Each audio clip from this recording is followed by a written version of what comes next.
اعوذ باللہ من الشیطان الرجیم بسم اللہ الرحمن الرحیم وبہ نستعین وہو خیر ناصر ومعین الحمد للہ رب العالمین الصلاۃ والسلام علی اشرف الانبیاء والمرسلین وخاتم النبیین وحبیب الہ العالمین ونور السماوات والارضین ابی الزہراء محمد واہل بیتہ الطیبین الطاہرین المعصومین اما بعد قال اللہ الحکیم فی کتابہ الکریم بسم اللہ الرحمن الرحیم من ذا الذی یشفع عندہ الا بإذنہ صدق اللہ العلی العظیم۔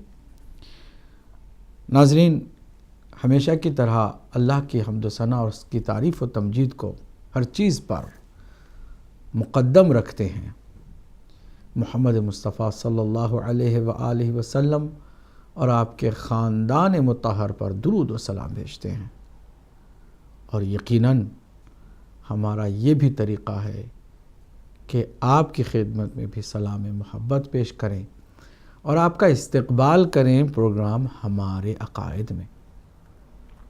ہمارے عقائد قرآن، حدیث، عقل سلیم اور اجماع کی روشنی میں۔ عقیدہ اگر عقل کے خلاف ہو تو وہ عقیدہ نہیں ہے، قرآن کے خلاف ہو تو عقیدہ نہیں ہے، اور صحیح حدیث کے خلاف ہو تو بھی عقیدہ نہیں ہے۔ عقیدہ عقل و قرآن و حدیث کے عین مطابق ہوگا تو وہ ہمارا عقیدہ ہوگا۔ ہمارے عقائد میں توحید بنیادی عقیدہ ہے، اس کی عدل پر عقیدہ ہمارا افتخار ہے، ہمارا امتیاز ہے۔ ہمارا عقیدہ ہے اللہ سبحانہ تعالیٰ نے ہمیں بیکار خلق نہیں کیا، ہماری خلقت بیکار اور فضول نہیں ہے، چنانچہ اس کی کسی بھی مخلوق کا مقصد خلقت بیکار نہیں ہے۔ اس نے ہمیں اپنی بندگی کا حق ادا کرنے کے لیے پیدا کیا، تو سلیقہ بندگی کو سکھانے کے لیے، اس کے قانون کو بتانے کے لیے، اس کے دین کو سمجھانے کے لیے اس نے 1,24,000 انبیاء علیہ السلام کو بھیجا۔ تو ہمارا عقیدہ ہے نبوت و رسالت پر کہ اللہ نے اپنے پیغام کو ان عظیم معصوم نمائندوں کے ذریعے سے ہم تک پہنچایا۔ پہلا نبی حضرت آدم علیہ السلام، اور سب سے آخر میں سب سے افضل اور برتر اور اشرف امام المرسلین حضرت محمد مصطفیٰ صلی اللہ علیہ وآلہ وسلم کے، جن کے ہاتھوں دین اسلام پائے تکمیل تک پہنچایا گیا۔ پھر اب نہ کوئی پیغام رہ گیا، نہ کسی پیغمبر کی ضرورت رہی، چنانچہ آپ خاتم الانبیاء ہو گئے، آخری نبی کہ آپ کے بعد کوئی نبی نہیں۔ دین تو مکمل ہو گیا، دین تو صحیح معنوں میں لوگوں تک پہنچا دیا گیا۔ کیا اس دین کی حفاظت کا بھی انتظام اللہ نے کیا ہے، یا پھر ایسے ہی 1,24,000 انبیاء کی جانب سے پہنچایا گیا دین بے سہارا، لاوارث اور بے والی و مددگار کے اللہ کے نبی نے چھوڑ دیا؟ نہیں، ہمارا عقیدہ ہے کہ نبوت و رسالت کے بعد امامت کا سلسلہ شروع ہوا۔ الہی منصب امامت 12 معصوم ہستیوں کے انتخاب کے ساتھ، اور مولا علی علیہ السلام امام اول اور امام مہدی امام آخر، ان کا سب سے اہم کارنامہ یہ کہ دین کی تشریح کریں، ترجمانی کریں، دین کی حفاظت کریں، امت کی رہنمائی اور رہبری اور قیادت کا کام انجام دیں۔ ناظرین، ہمارا عقیدہ قیامت اور روز آخرت پر بھی ہے۔ وہ انسان نہیں کہ جو مرنے کے بعد کی زندگی کا قائل اور معتقد نہ ہو۔ موت کے حالات، موت کے بعد کے حالات، برزخ کے حالات، اور پھر روز محشر کے حالات اور قیامت کے دن جو مراحل ہیں ان مراحل پر بھی ہماری گفتگو جاری تھی، اور ہمارے عقائد کی گفتگو عقیدہ شفاعت تک پہنچی، اور ہم نے عرض کیا کہ ہمارا عقیدہ ہے، اس میں اہل سنت کے بہت سارے ہمارے بھائی اس عقیدے میں ہمارے ساتھ ہیں، جبکہ اہل سنت والجماعت کہلانے والے بہت سارے ایسے مسلمان بھی ہیں کہ جو عقیدہ شفاعت نہیں رکھتے ہیں۔ وہ ہرگز اس بات کے قائل نہیں ہیں کہ ہم کسی بھی الہی شخصیت کو شفاعت کے لیے پکاریں، آواز دیں اور ان کے لیے کہیں یا رسول اللہ اشفعی لی فی الجنہ، اے اللہ کے نبی ہماری شفاعت فرمائیں، اشفع لی ہماری شفاعت کیجئے۔ یہ ساری چیزوں کو وہ بدعت اور گمراہ کن عقیدہ سمجھتے ہیں، جبکہ قرآن اور حدیث کی روشنی میں اور عقل سلیم کے فیصلے کے مطابق ہم عقیدہ شفاعت کے رکھنے والے اور قائل ہیں شفاعت محمد مصطفیٰ صلی اللہ علیہ وآلہ وسلم کے۔ مقام شفاعت پر ہم نے گفتگو کی تھی، خود لفظ شفاعت کیا چیز ہے، شفاعت کا معنی کیا ہے، اور واضح کیا تھا کہ شفع سے شفاعت ہے۔ شفع دو چیزوں کو کہا جاتا ہے، شفاعت کا تعلق بھی دو طرفہ ہے، ایک طرف شفاعت کرنے والا، دوسری طرف شفاعت پانے والا۔ امت رسول کی شفاعت پانے والی ہے اور رسول شفاعت کرنے والے ہیں۔ آیا شفاعت صرف پیغمبر اکرم صلی اللہ علیہ وآلہ وسلم ہی کر سکیں گے؟ جی، آپ کی خصوصیات میں ہے کہ مقام محمود پر صرف آپ ہی فائز ہوں گے، آپ ہی جلوہ افروز ہوں گے۔ کائنات میں کوئی بھی انسان اللہ کی بارگاہ میں آپ کے ہم مرتب اور ہم مقام نہیں ہو سکتا ہے۔ چنانچہ آپ نے خود فرمایا کہ قرآن مجید میں جو اللہ سبحانہ تعالیٰ نے فرمایا کہ ہم آپ کو عنقریب مقام محمود عطا فرمائیں گے، تو فرمایا یہ مقام محمود مقام شفاعت ہے۔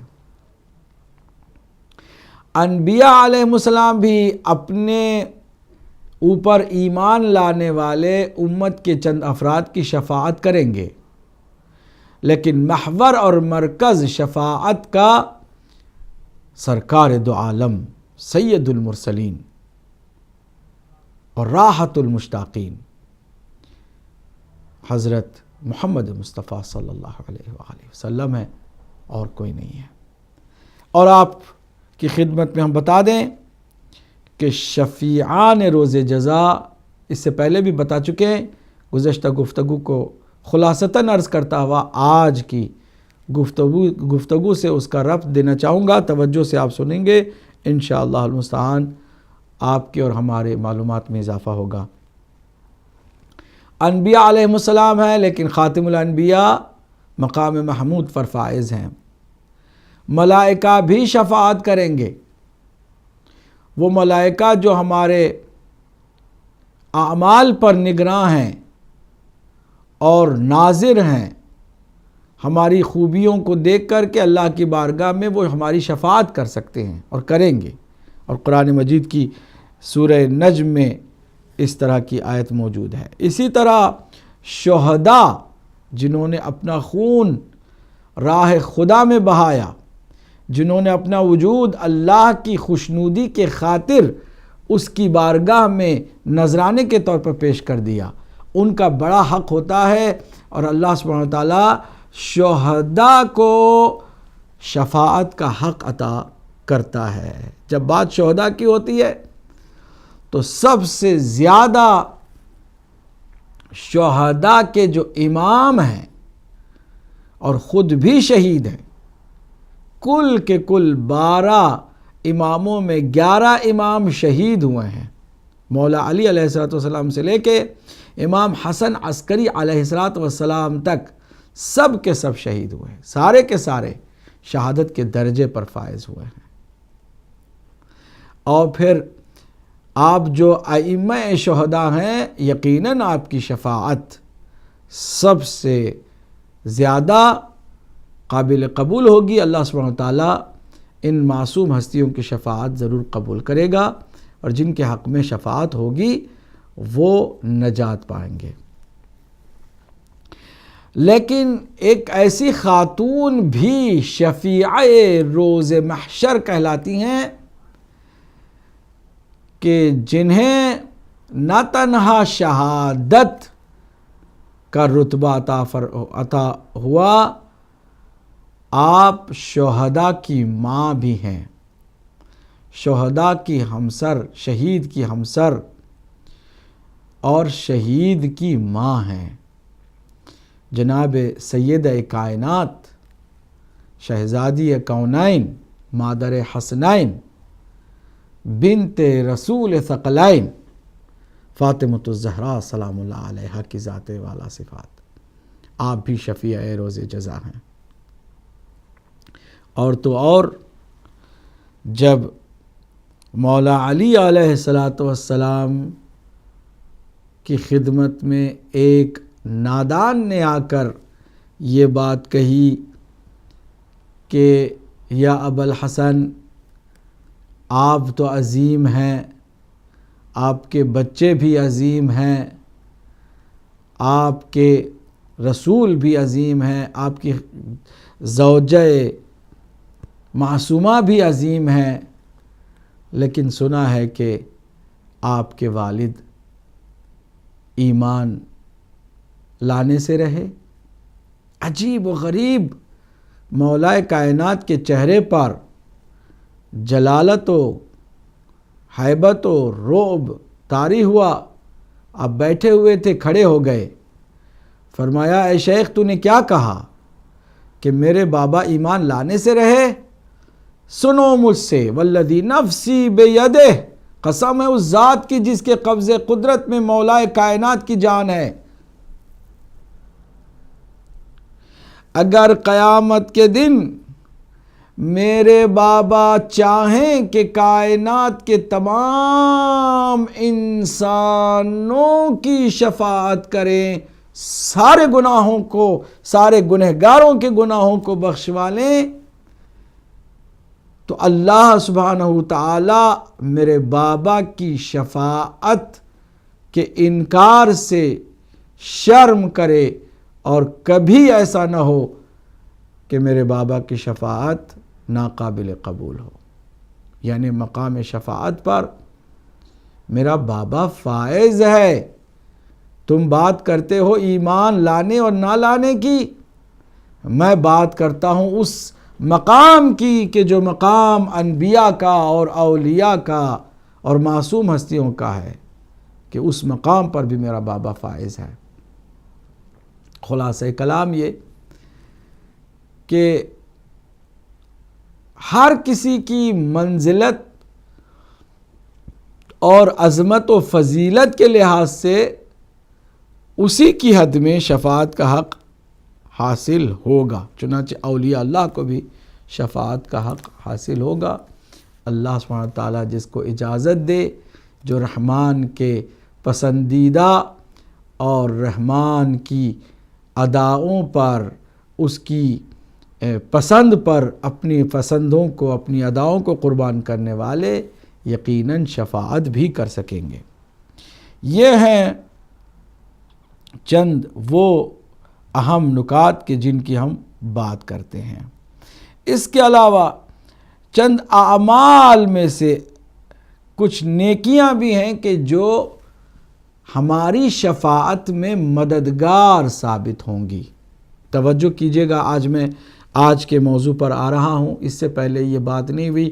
جتنی باتیں میں نے ابھی تک عرض کی اس میں بہت ساری باتیں گزشتہ پروگراموں میں تفصیلاً میں نے بیان کر دی ہیں، لیکن آج خلاصتاً ان باتوں کو عرض کرنے کا مقصد یہ تھا کہ آج کی گفتگو سے اس کا تعلق جوڑا جائے اور آج کی گفتگو آپ کی خدمت میں پیش کی جائے۔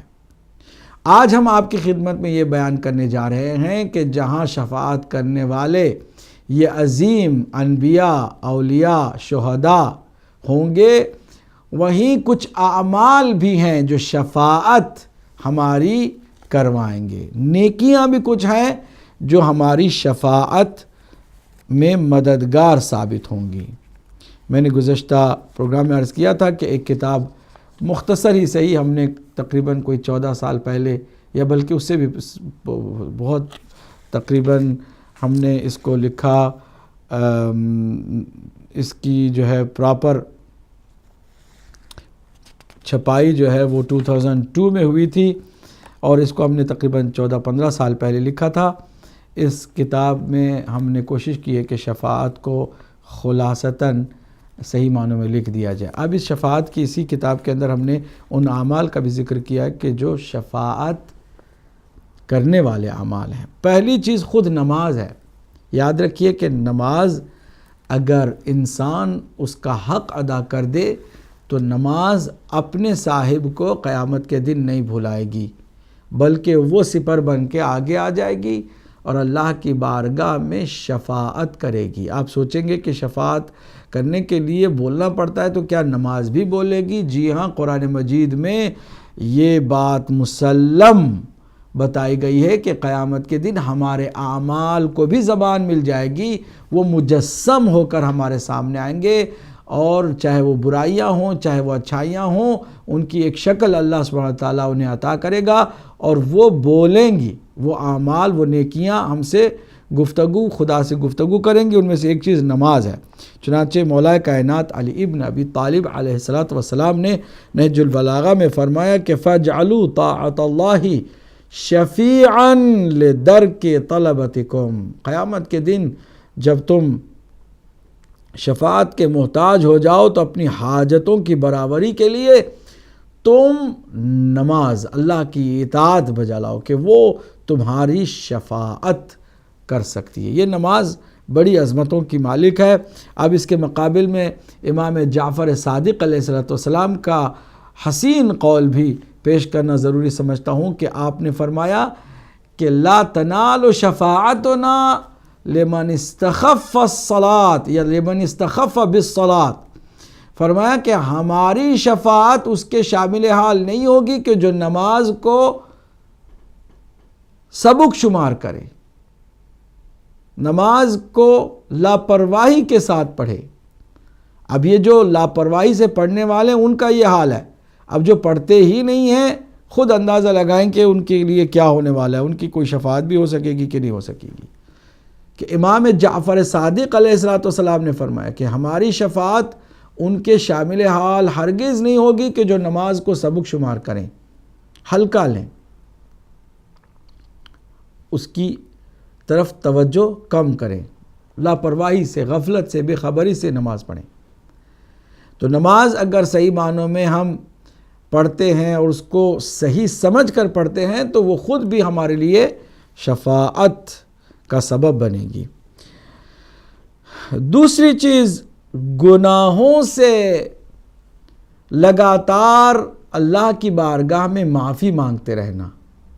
یہ جو اعتذار کی کیفیت ہے، ہر لمحہ اللہ کی بارگاہ میں اپنے کیے پر پشیمان ہو کر عذر چاہتے رہنا، معافی مانگتے رہنا، یہ بھی ہماری شفاعت میں سازگار اور مددگار ہوگا۔ چنانچہ مولا کائنات علی علیہ السلام نے نہج البلاغہ ہی میں فرمایا لا شافع انجح من الاعتذار، کوئی شفاعت کرنے والا اعتذار سے زیادہ کارآمد ثابت نہیں ہوگا۔ کارآمد ہوگا یہ کام اعتذار کا۔ اعتذار کا مطلب ہے گناہوں اور لغزشوں کا احساس کرتے ہوئے اللہ کی بارگاہ میں معافی مانگتے رہنا، استغفار کرتے رہنا، الہی العاف العاف کی صدائیں بلند کرتے رہنا، سجدے میں، سجدے سے باہر چلتے ہوئے استغفار اپنی زبان پہ جاری رکھنا، یہ انسان کی شفاعت کے لیے بہت ہی کارساز ثابت ہوگا۔ تیسرا عمل یا تیسری نیکی جو ہمیں شفاعت میں مددگار ثابت ہوگی وہ روزہ ہے۔ روزہ ماہ رمضان کا روزہ اور اس کے علاوہ مستحبی روزے۔ روزہ اللہ کی بارگاہ میں ایک ایسی عبادت ہے کہ جو ہمارے لیے قیامت کے دن شافع ثابت ہو سکتا ہے۔ چنانچہ سرکار دو عالم حضرت محمد مصطفیٰ صلی اللہ علیہ وآلہ وسلم نے فرمایا الصیام والقرآن یشفعان للعبد یوم القیامہ، فرمایا کہ روزے اور قرآن دونوں قیامت کے دن بندوں کی شفاعت کریں گے، اور وہ شفاعت قابل قبول بھی ہوگی۔ اس حدیث کو آپ مسند احمد میں بھی دیکھ سکتے ہیں، جلد 2 صفحہ 274 میں، اور اہل تشیع کی بھی معتبر کتابوں میں اس طرح کی حدیث کو دیکھ سکتے ہیں۔ چوتھی چیز کہ جس سے شفاعت کا یقیناً کام آسان ہو جائے گا ہمارے لیے، امانت داری ہے، امانت میں خیانت نہ کرنا اور امین بنے رہنا۔ حضور اکرم صلی اللہ علیہ وآلہ وسلم فرماتے ہیں کہ 5 نیکیاں ہیں جو ہماری شفاعت کریں گی، ان میں سے امانت داری بھی ایک نیکی ہے، اور محمد اور آل محمد علیہم السلام پر درود بھیجنا۔ اللہ اکبر، یہ درود کوئی معمولی شے تو نہیں ہے۔ اس درود کے فوائد کو اگر کوئی جان لے تو اس کی زبان کبھی بھی درود پڑھنے سے نہ تھکے، کبھی بھی انسان درود سے اپنی زبان کو بیگانہ نہ کرے، کبھی انسان درود کی بوچھار سے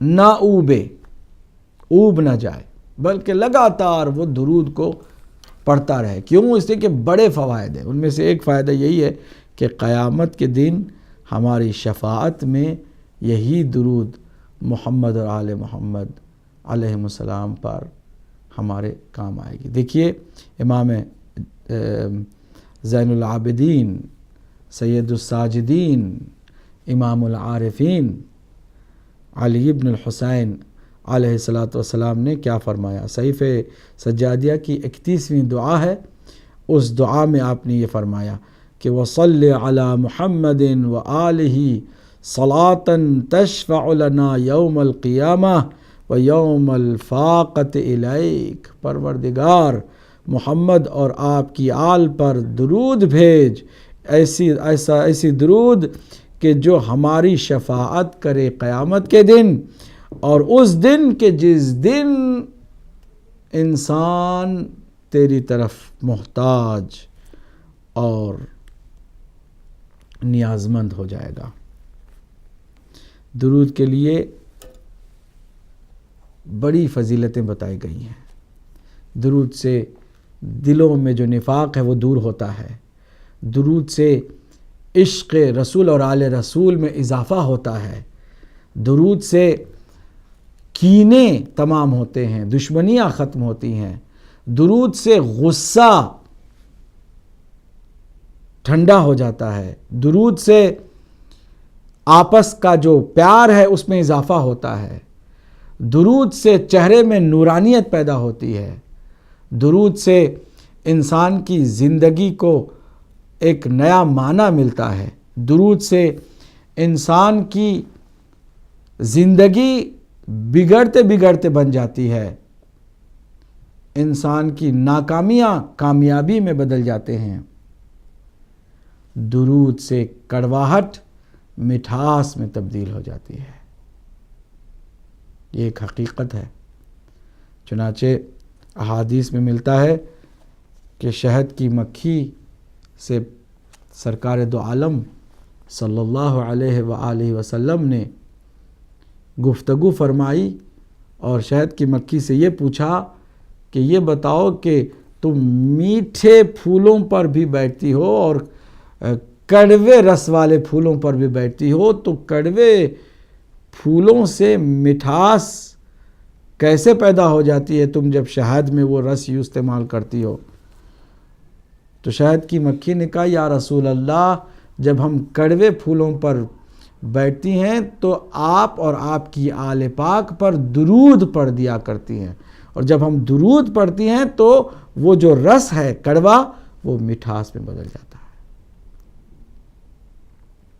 بڑی عظمت والی چیز ہے دعا درود، اور یہ شفاعت کے لیے بھی بہت ہی عظیم عبادت ہے، چونکہ مفت میں آپ گاڑی چلا رہے ہیں درود پڑھتے جائیں، گھر میں اکیلے بیٹھے ہیں درود پڑھتے ہوئے بیٹھیں، چلیے آپ ٹی وی دیکھ رہے ہیں ساتھ ساتھ زبان کو تو آپ آنکھوں سے دیکھ رہے ہیں، زبان سے تو نہیں دیکھ رہے ہیں، زبان سے درود پڑھتے چلے جائیں، کام کر رہے ہیں آپ درود پڑھتے ہوئے کام کریں، کچن میں اپنی اہلیہ محترمہ کا ہاتھ بٹا رہے ہیں درود پڑھتے ہوئے کریں، کہیں بھی آپ کسی بھی کام میں مصروف رہیں، زبان کو بہرحال فرصت درود سے نہ ہو، بڑی عظمت والی عبادت ہے۔ چھٹی چیز کہ جو مسلم شافع ہے قیامت کے لیے، قیامت کے دن، وہ ہے خود قرآن مجید۔ پیغمبر اکرم صلی اللہ علیہ وآلہ وسلم نے فرمایا تعلموا القرآن فإنه شافع لأصحابہ یوم القیامہ، قرآن سیکھو اس لیے کہ قرآن شفاعت کرنے والا ہوگا اپنے اصحاب کے لیے، اپنے اصحاب کے لیے مطلب صاحبان قرآن کے لیے، جو قرآن کو پڑھتے ہیں، سمجھتے ہیں، تدبر اس میں کرتے ہیں، غور کرتے ہیں اور قرآن کی معلومات میں اضافہ کرتے ہیں، ایسے لوگ اصحاب قرآن ہیں، ان کے لیے قیامت کے دن شفاعت کرے گا خود قرآن شریف۔ ان ہستیوں کے نام تو ہم نے بتایا کہ جو قرآن کے ہم پلہ ہیں اور ہماری شفاعت کا انہیں حق حاصل ہے، اور یقیناً عسیٰ ان یبعثک ربک مقاما محمودا، کہ ان قریب آپ کو اے حبیب آپ کا رب مقام محمود پر فائز کرے گا۔ وہ مقام محمود بھی آپ کی شفاعت کا وہ مقام ہے کہ جس سے تمام گنہگاروں کی شفاعت ممکن ہے، لیکن شرائط بھی ہیں۔ پہلی شرط یہی ہے کہ شفاعت خود اس کے حق میں ہی ہے کہ جو شفاعت کا عقیدہ رکھتا ہے۔ اب جو لوگ شفاعت کے قائل ہی نہیں ہیں، اس دنیا میں کہتے ہیں نہیں شفاعت کچھ ہونے والی نہیں ہے، تو پھر یقیناً ان کے لیے شفاعت نہیں ہوگی۔ تم نے نبی کی عظمت کو جھٹلایا، تم نے میرے حبیب کے اس مقام اور اس مرتبے سے مدد حاصل نہیں کی، اور بار بار یہی کہتے رہے کہ ہم ڈائریکٹ اللہ سے مانگیں گے، اب تم یہاں پر شفاعت سے محروم رہو گے۔ اسی طرح جتنے کافر اور مشرک ہیں، جتنے بھی اہل شرک اور اہل نفاق ہیں، وہ شفاعت سے محروم رہیں گے۔ جتنے بھی ظلم و بربریت کے بانی اور ظلم و بربریت کے پیشرو ہیں، وہ سارے کے سارے شفاعت سے محروم رہیں گے۔ کفر و شرک و نفاق و ظلم والے کبھی شفاعت نہیں پا سکتے ہیں۔ اگرچہ گناہان کبیرہ بھی امت کے بخشے جائیں گے، لیکن کس امت کے، کس شخص کے؟ وہ اس شخص کے کہ جو کم از کم ایمان رکھتا ہے اللہ پر، اس کے نبی پر، اور نبی کی آل پاک کی محبت رکھتا ہے، اور عقیدہ شفاعت اس کا عقیدہ رہا ہے، اور اہل بیت اطہار کے دشمنوں سے وہ پیار نہیں کرتا ہے۔ یہ بھی بہت اہم دلیل ہے اور بہت اہم شرط ہے، اس کو کوئی آسان نہ لے۔ اب ذرا قرآن مجید کی آیتوں کا ہم مطالعہ کریں گے تو بہت ساری آیات ہیں کہ جو اس بات پر دلالت کرتی ہیں کہ کافر اور مشرک جو ہے ان کی شفاعت نہیں ہو سکتی ہے۔ اس کے لیے چند آیتوں کا میں حوالہ ہی دوں گا۔ سورہ اعراف کی آیت نمبر 53 دیکھ لیجئے گا، سورہ شعراء کی آیت نمبر 98 اور 101 آیت نمبر 101۔ اس کے علاوہ احادیث میں بھی بہت ساری احادیث اس سلسلے میں آئی ہیں کہ کفر و شرک والے، نفاق والے اور ظلم والے کی شفاعت نہیں ہوتی ہے۔ آئیے ذرا دیکھیے قرآن مجید نے خاص کر میں اس کو اس لیے کہا کہ ممکن ہے کہ کوئی کہے کہ بھائی چلیں کافر کے بارے میں تو ہم سمجھتے ہیں، مشرک کے بارے میں بھی سمجھتے ہیں، منافق کے بارے میں بھی چلیے ہم سمجھ سکتے ہیں کہ ان کی شفاعت نہیں ہوگی، لیکن ظالم اور ستمگر کے بارے میں جو آپ نے کہا ہے یہ شاید مناسب نہیں ہے، کیونکہ بہت سارے مومن بلکہ بہت سارے صحابہ، بہت سارے تابعین، بہت سارے خلفاء، بہت سارے حکماء جو ارباب اقتدار ہیں وہ ظلم کے بغیر تو نہیں رہ سکے ہیں، ظلم تو کہیں نہ کہیں کیا ہے۔ تو ظالم اور ستمگر کو بھی شفاعت سے آپ محروم کہہ رہے ہیں؟ جی ہاں، ہم نہیں کہہ رہے، قرآن کہہ رہا ہے۔ پھر قرآن کا جو وارث ہے رسول اکرم صلی اللہ علیہ وآلہ وسلم، انہوں نے فرمایا ہے، پھر تمام سچوں نے اس بات کی تصدیق بھی کی ہے۔ آئیے قرآن مجید کی اس آیت پر توجہ کریں۔ سورہ غافر ہے، آیت نمبر 18، سورہ غافر آیت نمبر 18، جس میں اللہ سبحانہ وتعالیٰ نے فرمایا کہ ما للظالمین من حمیم ولا شفیع یطاع، ظالموں کے لیے نہ کوئی دوست و غمخوار رہے گا اور نہ کوئی شفاعت کرنے والا کہ جس کی شفاعت قبول ہو۔ شفاعت نہیں ہوگی ان کی جنہوں نے ظلم کیا۔ چنانچہ ہم نے ان حدیثوں کو صحیح بخاری سے، صحیح مسلم سے، صحیح ترمذی سے، سیاہ ستہ کی تمام تقریباً کتابوں سے نکال کے آپ کی خدمت میں دکھا کے پڑھا کہ حوض کوثر اللہ کے نبی فرماتے ہیں کہ میں جب کھڑا رہوں گا تو کچھ میرے صحابہ آئیں گے اور وہ میرے قریب آنا چاہیں گے کہ میری شفاعت ان کے شامل حال ہو، تو انہیں کھینچ کر کے جہنم کی طرف لے جایا جا رہا ہوگا۔ میں کہوں گا کہ یہ کیا کر رہے ہو؟ اصحابی اصحابی یا رب اصحابی، یہ پروردگار یہ تو میرے صحابی ہیں، میرے صحابی ہیں۔ آواز آئے گی کہ کیا تم نہیں جانتے کہ تمہارے بعد انہوں نے کیا کیا گل کھلائے ہیں، کیا کیا نئی چیزوں کو ایجاد کیا ہے، بدعتوں کو ایجاد کر کے اجتہاد کا نام دے دیا ہے کہ بھائی اجتہاد ہے، کوئی بھی کچھ بھی کر سکتا ہے۔ سبحان اللہ، فلاں ارباب اقتدار کی اتنی اولیات، فلاں کی اتنی ساری ایجادات، فلاں نے اپنے زمانے میں یہ چیزیں نکال دیں شریعت میں اور یہ چیزیں شامل کر دیں، بڑا کمال کر دیا۔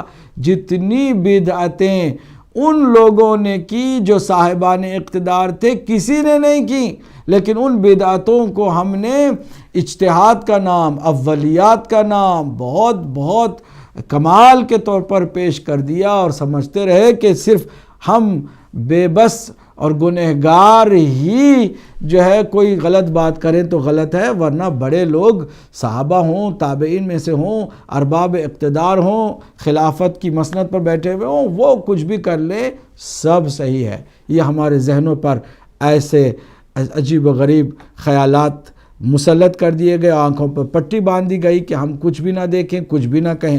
قرآن مجید نے واضح طور پر اعلان کر دیا ہے کہ ما للظالمین من حمیم ولا شفیع یطاع، ظالموں کے لیے اب یہ نہیں ہے کہ ظالم اگر پہلی صدی میں جو تھے وہ ہیں تو ان کے لیے نہیں ہے، دوسری صدی میں جو ہیں وہ ظالم ہیں، نہیں۔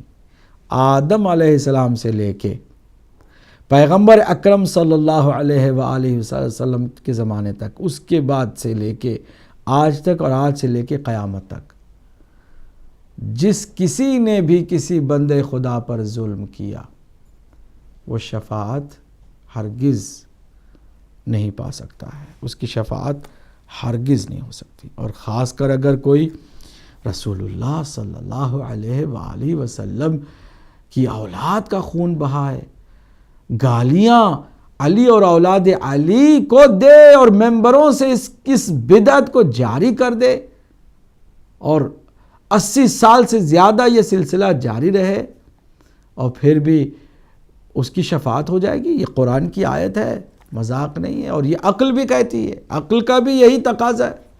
احادیث نے بھی واضح طور پر اس بات کا اعلان کر دیا ہے۔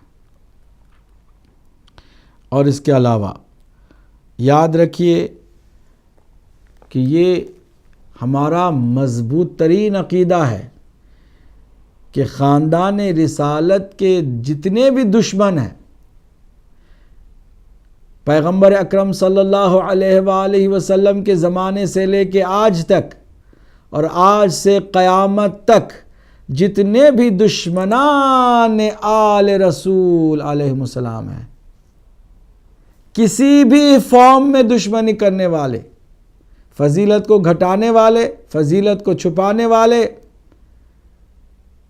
اور ان کی طرف غلط چیز کی نسبت دینے والے، ان کے دشمنوں کو ان سے افضل، ان سے برتر ماننے والے، یا پھر ان کی فضیلت کو نکال کر کے غیرے کے حوالے کرنے والے، جس کسی بھی ڈھنگ سے دشمنی کرنے والے ہیں وہ سارے کے سارے مارے جائیں گے اور ان کی شفاعت نہیں ہوگی۔ یہ ایک مسلم عقیدہ ہے۔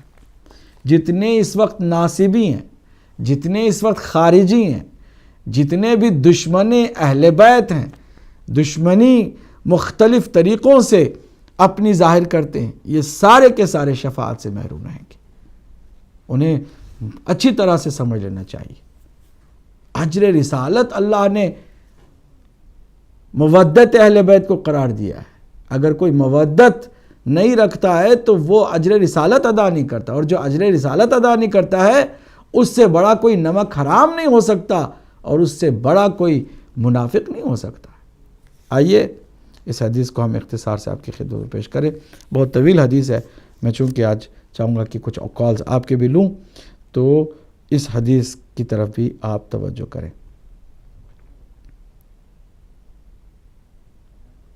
لو ان خلاصہ کر رہا ہوں، بہت طویل حدیث ہے۔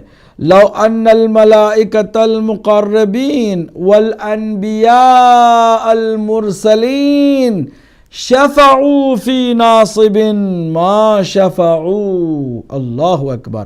امام جعفر صادق علیہ السلام نے فرمایا کہ اگر مقرب اللہ کے فرشتے اور مرسل انبیاء بھی بفرض محال ناصبی کے حق میں شفاعت کریں تو ان کی شفاعت قبول نہیں ہوگی۔ یعنی ناممکن ہے کہ کسی دشمن علی اور دشمن اہل بیت اطہار کی شفاعت ہو اور وہ جنت کی کوئی خوشبو بھی سونگھ سکے۔ اور بہت ساری باتیں، میں فی الحال اس کو رکھتا ہوں، پہلے کالر کو آج کے اس پروگرام میں شامل کرتا ہوں، دیکھتا ہوں کہ کون صاحب ہیں، کہاں سے ہیں اور کیا سوال ہے۔ جی السلام علیکم ورحمۃ اللہ۔ وعلیکم السلام ورحمۃ اللہ وبرکاتہ۔ جناب میں محمد شکور دمدر سے بول رہا ہوں۔ جناب فرمائیے محمد یعقوب جناب صاحب۔ کی گفتگو سن رہا ہوں اور بڑا مزہ آ رہا ہے۔ حقیقت یہ ہے کہ اللہ اور اللہ تعالیٰ کے رسول نے بیت کے خلاف باتیں کر رہے اور میں سن رہا ہوں۔ حقیقت یہ ہے کہ کلمہ پڑھے انسان اور کلمہ سمجھے اور کلمہ کے اوپر ڈٹ جائے تو اللہ تعالیٰ کے نبی کی شفاعت لازمی ہے۔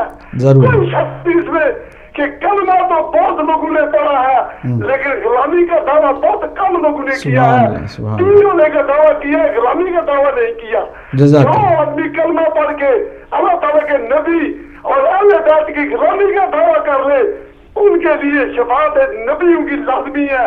نبیوں کے جو غلام ہے ان کی شفاعت بھی کامیاب ہو جائے گی لیکن نبیوں کی شفاعت لازمی ہے۔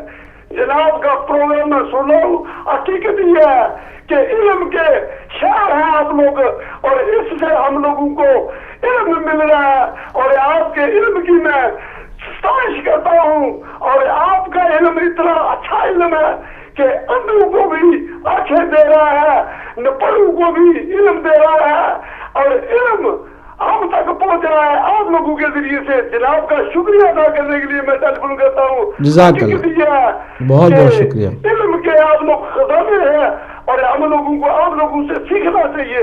سوال کرنے کا تو جواب ہی نہیں پیدا ہوتا کیونکہ ہر چیز تو سیکھنے کے لیے آپ سکھا رہے ہیں اور ہم سیکھ رہے ہیں۔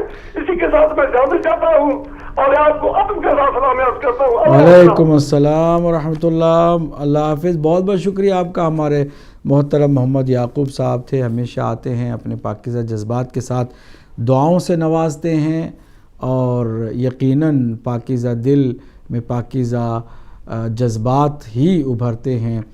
اگلے کال کو شامل کرتے ہیں۔ السلام علیکم ورحمۃ اللہ۔ وعلیکم السلام ورحمۃ اللہ۔ مولانا میں مدثرہ بات کر رہی ہوں سعودی سے۔ جی مدثرہ بہن فرمائیے۔ شفاعت کے حوالے سے چھوٹے چھوٹے سوال کرنا چاہوں گی۔ جی۔ پہلا سوال میرا یہ ہے کہ آپ نے فرمایا کہ شہید جو ہے اس کو شفاعت کرنے کی اس کو ہوگا کر سکے گا. تو بس یہ پوچھنا چاہوں گی کہ ایک شہید کو کتنے مومن یعنی مومنات یا مومنین کی شفاعت کا حق کرنے کا حق حاصل ہوگا. دوسری بات یہ پوچھوں گی کیا ایک عام مومن جو ہے جو دیندار ہوگا جو اپنے واجبات وغیرہ پورا کرتا ہوگا کیا اس کو بھی شفاعت کا حق حاصل ہوگا؟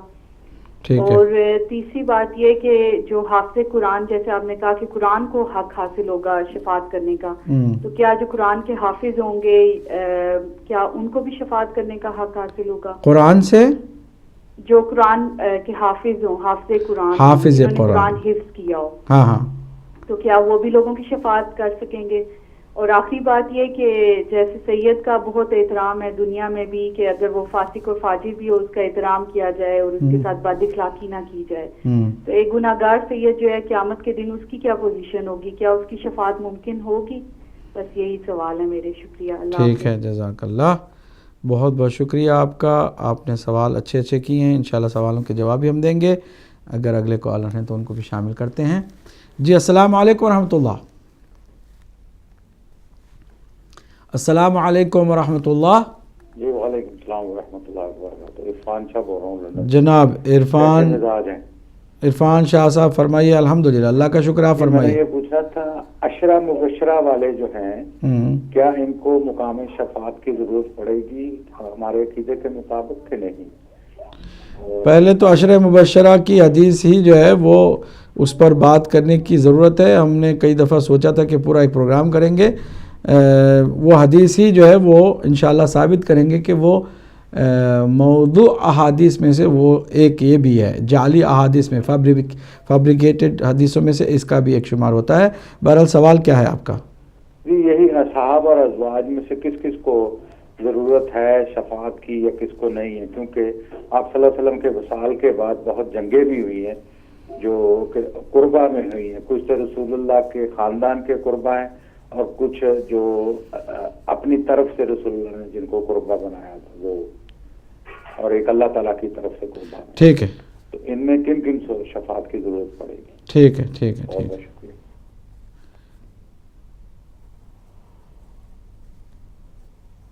بہت عمدہ سوال ہے. انشاءاللہ ان کے سوال کے جواب بھی ہم دیں گے. اگلے کال کو شامل کرتے ہیں. السلام علیکم ورحمۃ اللہ. جی السلام علیکم ورحمۃ اللہ. وعلیکم السلام. مولانا صاحب عبد المجید بول رہا ہوں سکھر سے. ماشاء اللہ عبد المجید صاحب فرمائیے.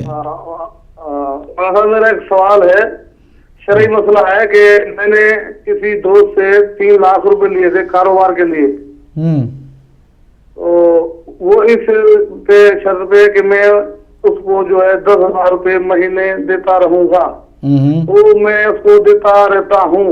کیا یہ سود کی ضمن میں رکھتا ہے؟ اس پہ ذرا روشنی ڈالیے گا. شکریہ. ٹھیک ہے.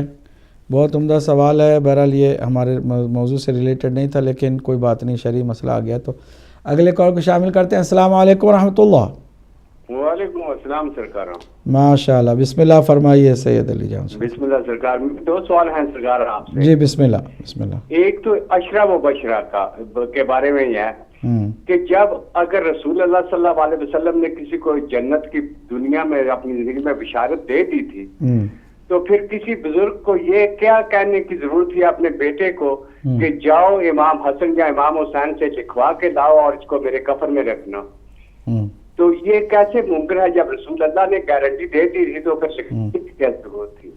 چلیے بات یہ ہے نا شاہ جی کہ یہ اس وقت حدیث بنی جب حضرت عمر اور حضرت ابوبکر موجود نہیں تھے. یہ اس کے بعد حدیث بنی ہے. یہ ان کو اگر پہلے بتا دیا جاتا کہ یہ حدیث ایسے بھی ہے تو پھر شاید وہ لکھواتے نہ, لیکن ان کے زمانے میں یہ حدیث نہیں بنی ہے. بہت بہت شکریہ آپ کا. اگلے کال کو شامل کرتے ہیں. وعلیکم السلام ورحمۃ اللہ. تعظیم نقوی صاحب فرمائیے. قبلہ ایک تو سوال ہے اور ایک چھوٹی سی بات عشرہ مبشرہ کی جو بات نکل گئی ہے تو ایک حدیث بڑی مشہور ہے کہ جناب اویس قرنی جب آئے میں نے ایک چینل پہ سنی تھی تو جو 3 خلیفہ ہیں ان میں سے ایک نے کہا کہ آپ میری مغفرت کے لیے دعا کیجئے تو سوال وہی شادی والا بن گیا کہ اگر ان کو اشرا مبشرہ میں تھے تو ان کو مغفرت کرانے کی ضرورت کیا تھی، ایک بات۔ دوسرا سوال جو ہے وہ میرا یہ ہے، کہتے ہیں کہ ہمارے اعضے اور جوارے یعنی ہمارے جو آرگنز ہیں وہ ہمارے برے کاموں کی گواہی دیں گے، تو اس کے برعکس جو اچھے کام کیے ہمارے آرگنز نے ہمارے ہاتھ سے یا ہماری زبان سے جو ہوئے، تو کیا وہ بھی سفارش کر سکیں گے اور گواہی دے سکیں گے؟ تو اس پہ ذرا روشنی ڈالیے، جزاک اللہ۔ بہت عمدہ سوال ہے، انشاءاللہ اس کی بھی ہم بات کریں گے۔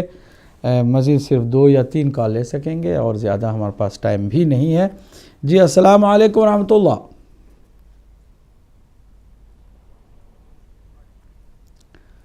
السلام علیکم ورحمۃ اللہ۔ وعلیکم السلام مولانا، میں صرف گلاسگو سے بول رہا ہوں۔ ہاں ماشاءاللہ، بولو بیٹا۔ مولانا آج میں آپ سے 2 سوال کرنا چاہتا ہوں چھوٹے سے۔ آج میرا آپ سے یہ پہلے سوال ہے کہ اگر ہم عام حافظ قرآن کو دیکھتے ہیں تو لوگ کہتے ہیں کہ وہ 7 شفاعت اپنے ماں کی طرف سے بخشا سکتا ہے اور 7 شفاعت اپنے باپ کی طرف سے بخشا سکتا ہے، تو جن کے اوپر قرآن اترا وہ اپنے ماں باپ اور چاچا کو بخشا نہیں سکتا؟ کیا ان کے پاس اتنی طاقت نہیں ہے؟ کیا رحمت العالمین کے پاس اتنی طاقت نہیں ہے؟ جو رحمت سارے عالمین پہ آئے ہیں ان کے پاس اتنی طاقت نہیں ہے؟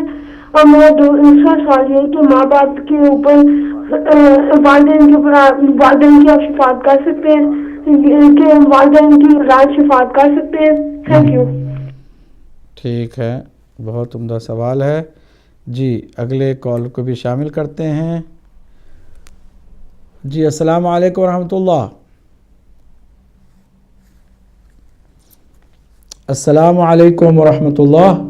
وعلیکم السلام ورحمۃ اللہ۔ اس کے بعد عابد صاحب مقصود حسین سیدھا ماشاء اللہ، فرمائیے مقصود حسین سے۔ سوال یہ ہے کہ پنجتن پاک علیہ السلام اور ائمہ طاہرین سے جو بھی سفارش کرے وہ قابل قبول سمجھی اور الحمدللہ جانی چاہیے اور قابل قبول ہے، اس لیے کہ وہ حضور کے تعلق اور وسیلہ سے ہے۔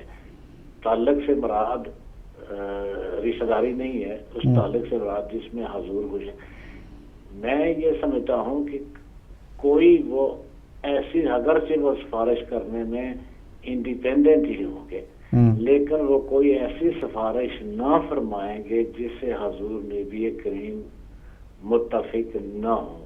میرا مطلب یہ ہے کہ وہ ہمیشہ وہی بات کریں گے، وہی کی سفارش کریں گے جس کو حضور قبول فرما لیں گے، اور حضور جسے نہیں قبول فرمائیں گے یہ توقع نہیں کی جانی چاہیے کہ 14 معصومین یا کوئی اور ان کی سفارش کرے گا۔ کیا یہ سلسلہ ایسا ہی ہے؟ جی ٹھیک ہے، جزاک اللہ، بہت بہت شکریہ۔ ناظرین آپ نے سوالات کیے، ہمارے پاس ٹائم ہوتا تو ہم مزید آپ کے سوال لیتے، لیکن چونکہ ٹائم نے ہمیں پابند کر دیا ہے اس لیے ہم جوابوں کی طرف آتے ہیں، اور معذرت کے ساتھ اگلے پروگرام میں آپ انشاءاللہ ضرور سوال کر سکیں گے۔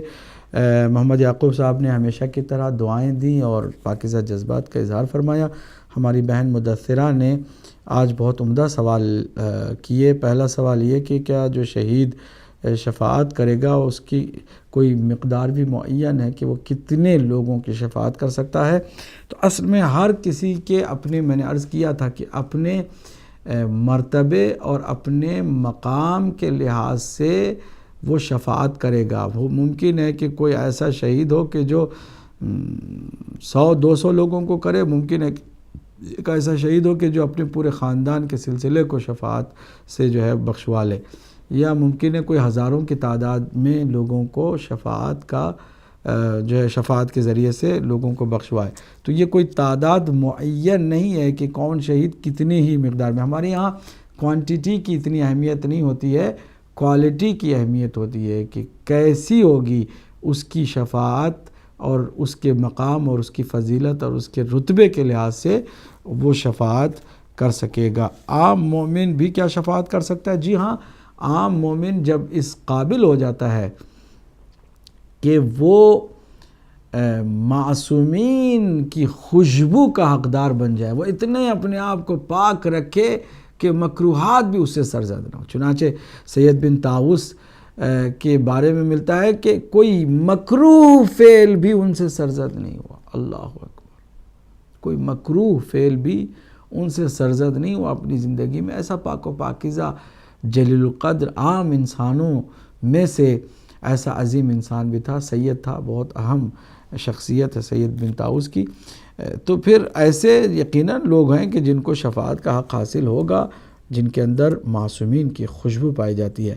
حافظ قرآن بھی شفاعت کر سکے گا جیسے قرآن شفاعت کر رہا ہے. جی ہاں, حافظ قرآن جو صحیح معنوں میں ہے, ایسا نہیں کہ وہ صرف جو ہے وہ طوطے کی طرح رٹ تو لیا ہے لیکن نہ قرآن سمجھتا ہے نہ قرآن پر عمل کرتا ہے. نعوذ باللہ من ذالک.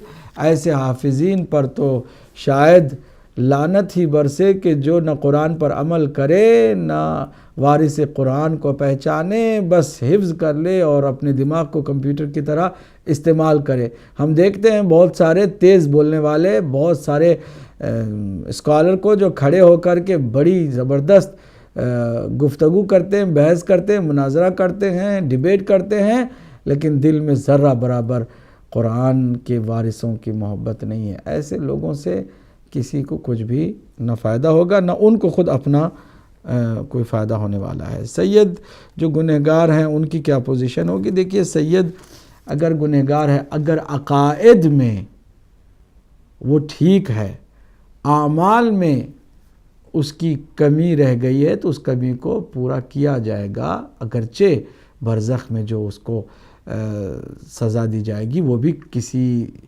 بڑی سزا اور کسی بہت عذاب جہنم سے کم نہیں ہوگی.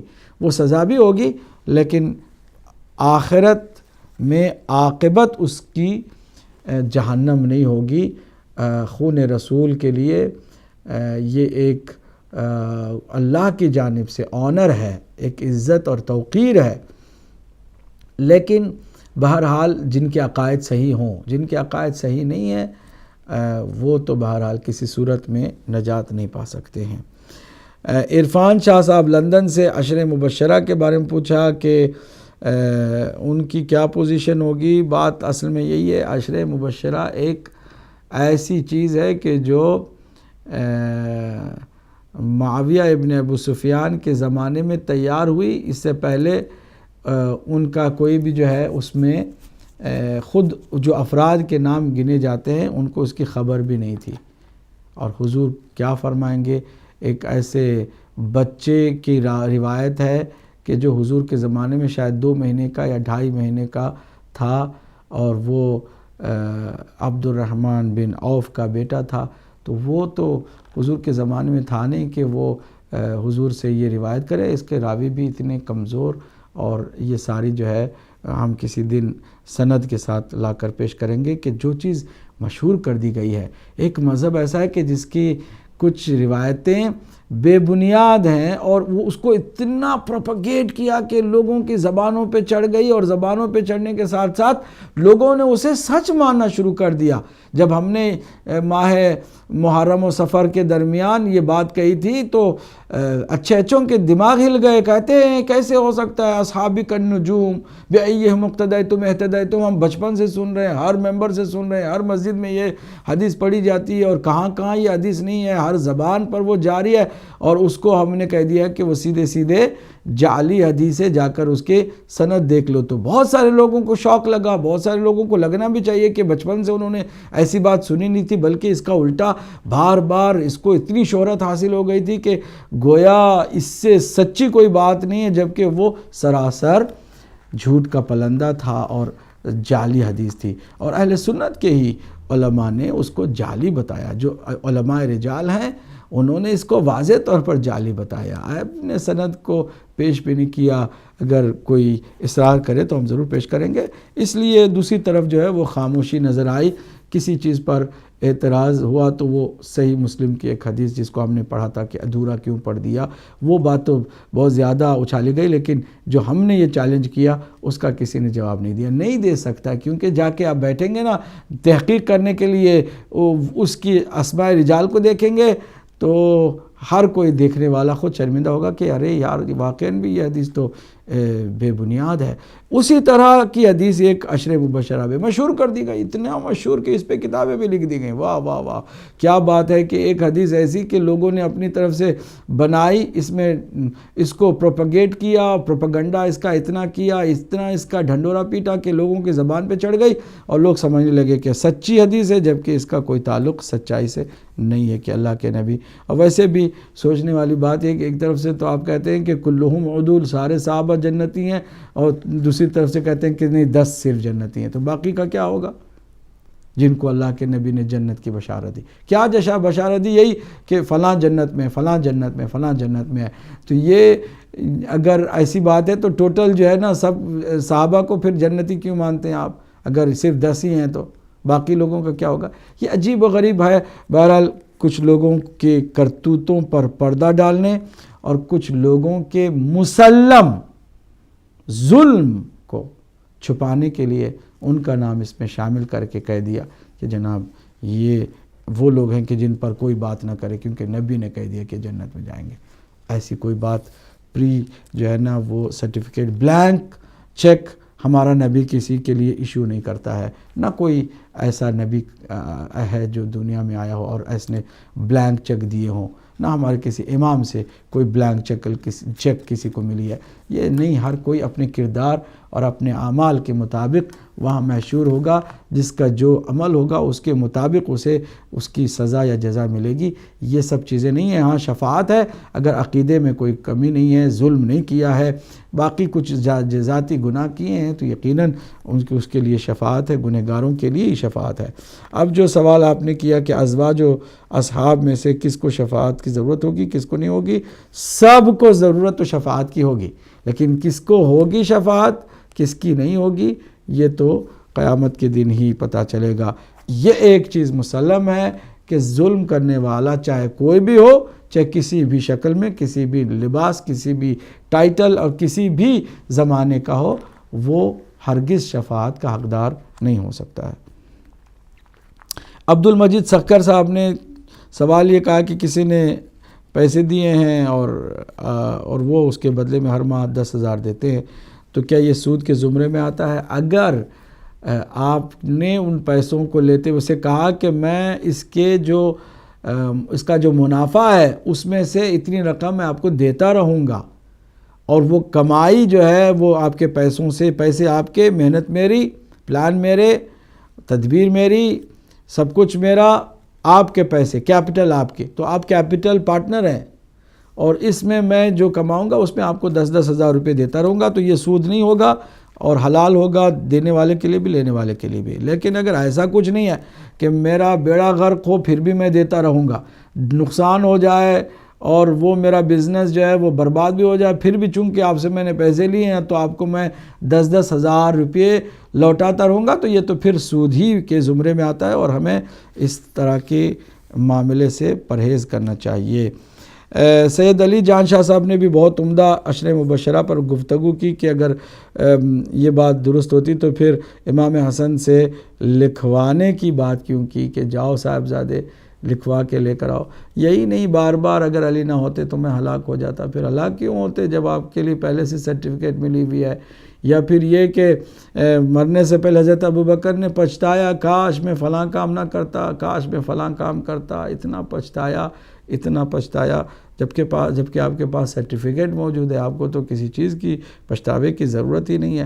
بہرحال عجیب و غریب باتیں ہیں، اور وہ عشر مبشرہ جس میں کوئی خاتون بھی نہیں ہے، سارے مرد ہیں، اور وہ بھی سیاسی لوگ ہیں۔ یہ بھی سوچنے سمجھنے کی بات ہے، غور کریں آپ بھی بیٹھ کر کے کیا حدیث بنائی ہے کہ جس میں جو سیاسی جو گیم کرنے والے لوگ ہیں ان کے ہی نام ہے، باقی کسی کا نام نہیں۔ اس میں مولا علی کا نام شامل کر دیا تاکہ اس کے اندر تھوڑا سا وزن باقی رہے۔ اگر مولا علی کا نام نہ ہوتا نا تو ویسے ہی وہ نل اینڈ وائڈ ہو جاتا کہ قسیم النار والجنہ، جو جنت و جہنم کو تقسیم کرنے والا ہے اس کے لیے حضور نے نہیں فرمایا اور کسی کے لیے کہہ دیا، وہ تو سرے سے جو ہے ہو جاتا۔ تو اس کے اندر تھوڑی سی اعتبار اور تھوڑا سا وزن ڈالنے کے لیے مولا علی کا نام بھی رکھ دیا، ورنہ آپ دیکھیں گے کہ سارے سیاسی لوگ ہیں اور سیاسی پارٹی کے جو بڑے بڑے نام ہوتے ہیں نا انہی ناموں کو اللہ کے نبی نعوذ باللہ کہا کہ وہ سارے جنت میں جائیں گے، تو پھر دنیا میں کوئی بھی جہنم میں جانے والا نہیں ہے۔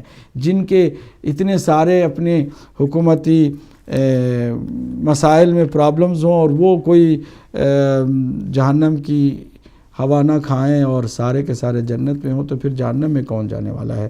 تعظیم نقوی صاحب لندن سے ویسے قرنی سے دعا کی درخواست کی، اور اس سے بھی پتہ چلتا ہے کہ انہیں خود بھی پتہ نہیں تھا کہ جنت میں جا رہے ہیں کہ جہنم میں۔ اعضاء و جوارح کے سلسلے میں واقعاً بھی سوال آپ نے کیا کہ ہمارے برے اعمال پر تو وہ گواہ بنیں گے، کیا ہمارے اچھے اعمال پہ بھی گواہ بنیں گے؟ کیوں نہیں، کیوں نہیں۔ بہت حسین وہ وقت ہوگا جب ہمارے ہاتھ ہماری حمایت کریں گے، ہماری آنکھیں ہماری سپورٹ کریں گی، ہمارا دل، ہمارا سینہ، ہمارا پاؤں، ہمارے اعضاء جو نیکی کے کام میں لگے رہے وہ ہماری مدد کریں گے گواہی دے کر کے، کوئی اس میں شک کی گنجائش نہیں ہے۔ سید غیور عباس گلاسگو سے بہت عمدہ کہ ماں باپ جو ہے وہ بچے اگر چھوٹے ننھے سے چلے جاتے ہیں تو اپنے ماں باپ کی بخشش کا سہارا بن جاتے ہیں، تو خاتم الانبیاء کو اتنی بھی کیا اللہ سبحانہ تعالیٰ نے قوت و طاقت اور پاور نہیں دی ہے کہ وہ اپنے ماں باپ کو اور اپنے چچا کو جو ہے وہ بخشوائیں۔ بات اصل میں یہ نہیں ہے کہ طاقت جو ہے حضور کی ہے یا نہیں ہے، بات اصل میں یہ ہے میرے فرض برخوردار سید غیور عباس کہ جن کے بارے میں یہ لوگ کہتے ہیں کہ نعوذ باللہ من ذالک وہ مسلمان نہیں تھے، یہ وہ عظیم انسانوں کے بارے میں کہہ رہے ہیں کہ جو اپنے زمانے کے اولیاء تھے۔ حضرت ابو طالب اپنے زمانے کے ولی خاص پروردگار تھے، حضرت ابو طالب، حضرت عبداللہ، حضرت عبدالمطلب، یہ پاکیزہ صلب سے آنے والے پیغمبر اکرم، اگر ان کی بیسی غلط ہے تو پھر اس کا پھل کیسے عالمین کے لیے رحمت بن سکتا ہے؟ جس درخت کا نعوذ باللہ من ذالک اگر تعلق پاکیزگی سے نہیں ہے تو اس کے میوے، اس کا فروٹ ایک علی کی شکل میں، دوسرے نبی کی شکل میں کیسے اتنا عظیم جو ہے نا وہ مقام حاصل کر سکتے ہیں؟ یہ ایک بے بنیاد دشمنی ہے رسول اکرم کا انداز تھا، اسرائیلیات کو بنایا گیا بنو امیہ کے زمانے میں، اور نبی مکرم کی توہین کرنے کی غرض سے ان کے ماں باپ کو بھی اور ان کے چچا کو بھی کافر بتانے کی کوشش کی گئی۔ والدین کے لیے جو بخشش کی بات کی جاتی ہے، کیا بچوں کو والدین کی یا والدین کو بچوں کی سفارش یا شفاعت کرنے کا حق حاصل ہے؟ دیکھیں دنیا میں تو یقیناً ہے، لیکن آخرت میں نہ باپ بچے کو پہچانے گا، نہ بچے باپ کو پہچانیں گے، نہ ماں اپنی اولاد کو پہچانے گی۔ اتنا افراتفری کا ماحول ہوگا کہ ہر کسی کو اپنی پڑی ہوگی، اپنی فکر ہوگی، کسی کو نہیں ہوگی۔ البتہ جو نیک ہوں گے یقیناً ان کے لیے گنجائش ہے کہ وہ اپنے عزیزوں اور اپنے رشتہ داروں کے لیے بھی کچھ کریں۔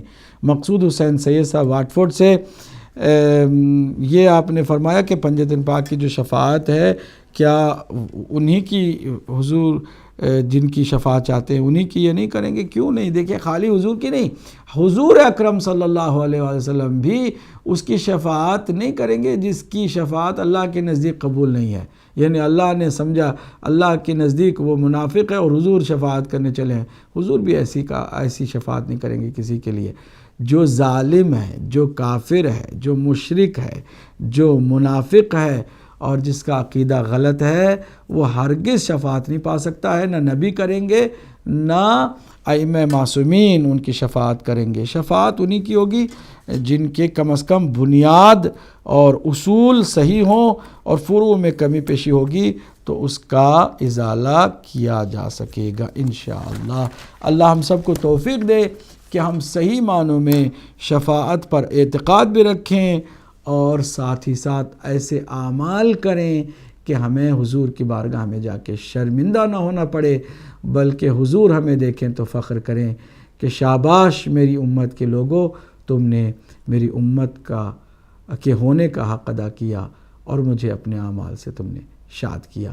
پروردگار ہمیں ہمارے والد و وارث کی زیارت نصیب فرما، اس کے ظہور میں تعجیل فرما، ہم کو اس کے آوان و انصار اور لشکر میں شمار فرما، اس کے جمال مبارک سے ہماری گناہگار آنکھوں کو روشن و منور فرما، اور اس کے ذریعے سے عدل و انصاف کی حکومت اسی دنیا میں قائم فرما، اور پھر قیامت کے دن ہمیں اہل بیت، قرآن اور رسول کے سائے میں کھڑے ہونے اور شفاعت کے حقدار بننے کی توفیق عطا فرما۔ وما علینا الا البلاغ المبین، وآخر دعوانا الحمد للہ رب العالمین۔